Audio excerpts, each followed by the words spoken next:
Hi, I'm Sydney Pettygrove, and I am an instructor in the Applied Epi program. I am actually the original person to put one of our college's courses online, the first ever, and that was the basic principles of epidemiology class.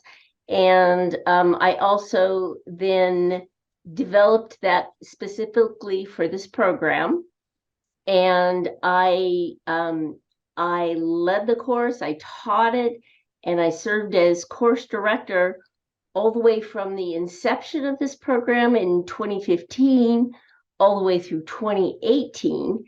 Took a couple of years off of the course, and then I was back as course director again in 2022. So I have been doing this online teaching thing for quite some time.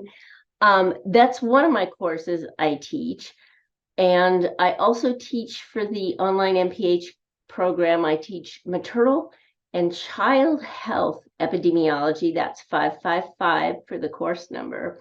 I've been teaching that since 2017, which is the first time that the original students in the program were ready to take it. So I put that together. I've taught that course online and in person in a variety of situations earlier. And so I put it together tailor-made for this program. And I've been teaching it every summer since 2017. And if you are enrolling in the Applied Epi program, then you will be seeing me in the summer after you've completed the first year of classes.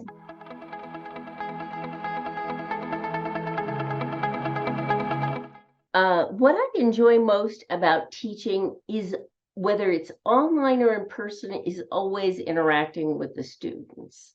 I love meeting students, getting to know them during the time that we're together in the class. That's just a lot of fun. One of the best parts about it is when I'm interacting with a student and working with them on a concept they're finding difficult and finally expressing it in a way that makes them go, that aha moment is really, really wonderful to experience. The other thing that's been really interesting to me and extremely satisfying is I've had this experience a number of times where I've been at CDC in Atlanta for meetings, and during conversations in the hallway during breaks, I have many times actually had former students hear my voice and recognize it and come over and greet me. And here they are at CDC. They're doing all kinds of really wonderful projects there. And, they come over and they tell me, oh, it's so good to see you. I really enjoyed your class. It's really helped me. And that just really made me realize that all the different students I've taught over time, and it's almost 1,100 students at this point, it's like they've all gone out into the world and they're doing wonderful things. And I feel like I have just a small part of that. So that's really incredibly satisfying.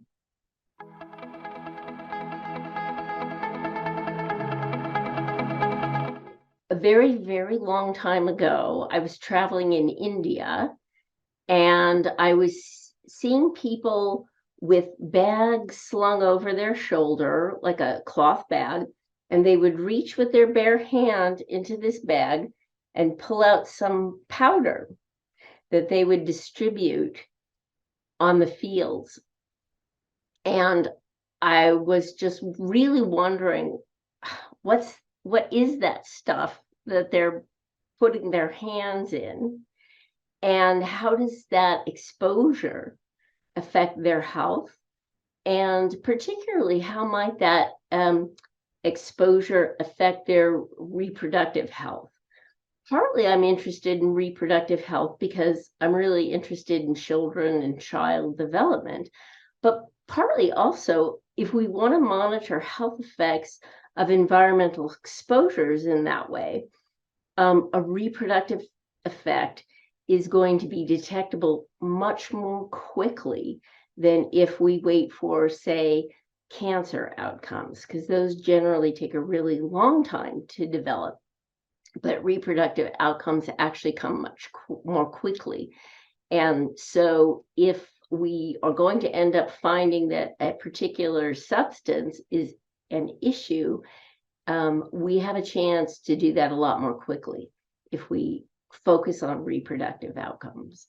So in the process of watching people spread this powder on their fields, I became very interested in how we could study the health effects. And I sort of hypothesized the existence of the field of epidemiology and hadn't even ever really heard about it before.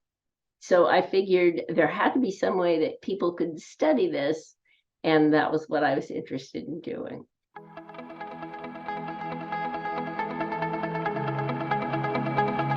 So I explored options when I got back to the US, and I discovered the field of epidemiology, that it, yes, in fact, existed. And so I started applying to programs, and I ended up doing my PhD at Johns Hopkins in occupational and environmental epidemiology, and focusing on health effects of, reproductive health effects.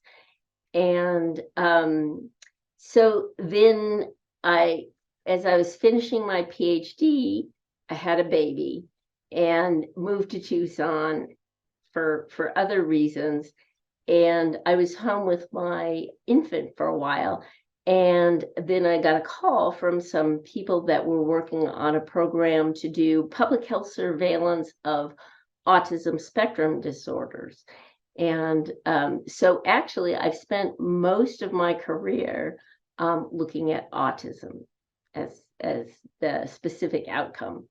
But I maintain my general interest in reproductive health effects in general. So I ended up teaching this class.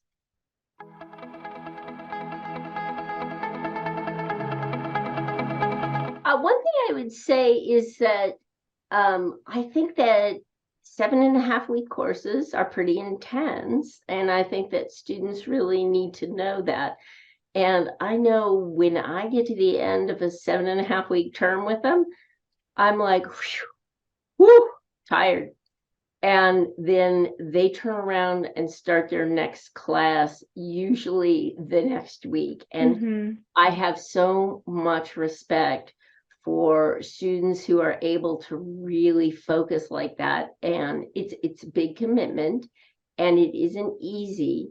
And, I really think that it's a great opportunity to be able to do the program without having to quit the rest of your life. But it's tough, and I have a lot of respect for the students for doing that.